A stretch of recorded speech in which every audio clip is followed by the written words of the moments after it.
Crime इन Hindi channel में आपका स्वागत है। वीडियो को लाइक करो और समय बर्बाद किए बिना कहानी शुरू करते हैं। आज की कहानी के 3 मुख्य किरदार हैं। पहला किरदार है एक गैंगस्टर और दूसरा है एक प्रॉपर्टी कारोबारी। इन दोनों की दोस्ती हो जाती है और जब दोस्ती होती है तो एक दूसरे के घर भी आना जाना हो ही जाता है। जब प्रॉपर्टी कारोबारी अपने गैंगस्टर दोस्त के घर पहली बार पहुंचता है तो वहां उसकी मुलाकात होती है इस कहानी के तीसरे किरदार से, और वो है गैंगस्टर की पत्नी। इसके बाद एक दिन अचानक वो प्रॉपर्टी कारोबारी अपने गैंगस्टर दोस्त की पत्नी को लेकर भाग जाता है। कहानी सिर्फ इतनी ही नहीं है, इसके बाद अगले 6 महीने में जो कुछ हुआ वो बेहद भयानक है, खौफनाक है। राजस्थान के अजमेर से शुरू हुई ये कहानी उत्तर प्रदेश के फिरोजाबाद में जाकर खत्म हुई। 28 साल के प्रॉपर्टी कारोबारी नितेश नैन का कहीं कुछ पता नहीं चल रहा था, उनका मोबाइल भी बंद था। 4 फरवरी को उनके पिता प्रेमचंद नैन ने अजमेर पुलिस को बेटे के अपहरण की शिकायत दर्ज करवाई।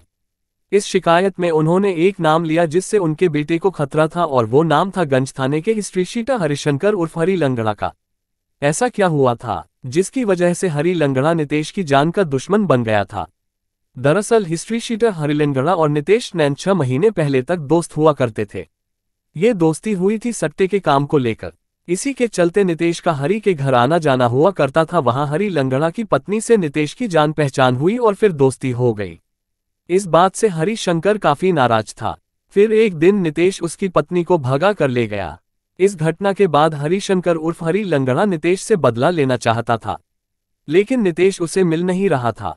इसी बौखलाहट में उसने नितेश के परिवार को धमकी दी थी। नितेश को जान से मारने की धमकी, और ये कोरी धमकी नहीं थी। हरी लंगड़ा ने 4 महीने पहले सितंबर में नितेश की बहन के घर पर ताबड़तोड़ फायरिंग करवा दी थी, इस शक में कि शायद नितेश वहां छुपा हो।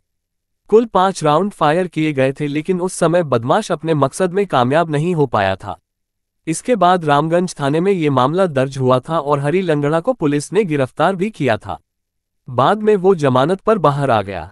दूसरी बार उसने नितेश की छोटी बहन के यहाँ गोदाम में आग लगवा दी थी, जिसमें लाखों का माल जलकर खाक हो गया था। नितेश नैन हरी लंगड़ा को 6 महीने से नहीं मिल रहा था, लेकिन अपने परिवार के संपर्क में था। फरवरी में जब उसका अपने परिवार से संपर्क टूटा तो पिता प्रेमचंद नैन ने पुलिस को सारी कहानी बताई। पुलिस ने जब जांच शुरू की तो सबसे पहले हरी लंगड़ा को गिरफ्तार किया, फिर एक के बाद एक कुल 5 गिरफ्तारियां हुई। उसके बाद सामने आई नितेश के कत्ल की खौफनाक कहानी। असल में गैंगस्टर हरी लंगड़ा अपनी पत्नी और नितेश के भाग जाने के बाद गुस्से में था और नितेश से बदला लेना चाहता था। जब वो इसमें कामयाब नहीं हो पाया तो उसने नितेश के दोस्त मनोज यादव से संपर्क किया और नितेश की जान के बदले 20 लाख रुपए देने की बात कही। इधर नितेश इस बात से परेशान था कि उसके परिवार पर बार बार हमले हो रहे थे, उसकी जान भी खतरे में थी और उसे अपनी सुरक्षा के लिए हथियार चाहिए थे, इसलिए उसने भी अपने दोस्त मनोज यादव से संपर्क किया।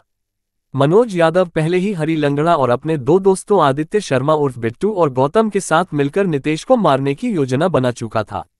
मनोज यादव ने सुपारी लेकर हत्या करने वाले अपने साथी मोहम्मद इसरार उर्फ कल्लू और इमरान को इटावा से जयपुर बुला लिया। ये लोग नितेश को हथियार दिलाने के बहाने उत्तर प्रदेश के फिरोजाबाद में अपने मकान पर ले गए। 1 फरवरी की रात को फिरोजाबाद में अपने मकान पर कल्लू ने पहले नितेश नैन को खाना खिलाया, जिसमें कुछ नशीला पदार्थ मिला हुआ था। इसे खाने के करीब आधे घंटे के बाद नितेश नैन को उल्टी हुई। मोहम्मद इसरार उर्फ कल्लू ने अपने 2 साथियों इमरान और आमिर के साथ मिलकर नितेश नैन की जान ले ली।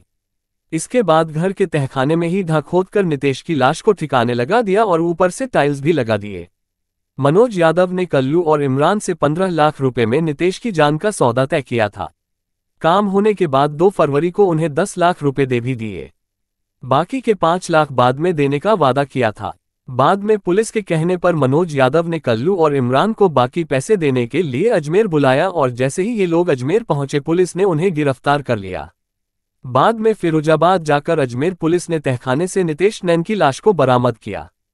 हरी लंगड़ा, मनोज यादव, गौतम, कल्लू और इमरान पुलिस की गिरफ्त में हैं। 2 आरोपियों आदित्य उर्फ बिट्टू और कल्लू के तीसरे साथी आमिर की तलाश जारी है। इस कहानी के बारे में अपनी राय कमेंट करके जरूर बताइएगा, और ऐसी ही अपराध की सच्ची कहानियों के लिए हमारे YouTube चैनल द क्राइम्स इन हिंदी को सब्सक्राइब कर लीजिए। ऐसी ही दूसरी क्राइम की कहानियां सुनने के लिए सब्सक्राइब करें और हमसे जुड़ें। धन्यवाद और अपना ध्यान रखें।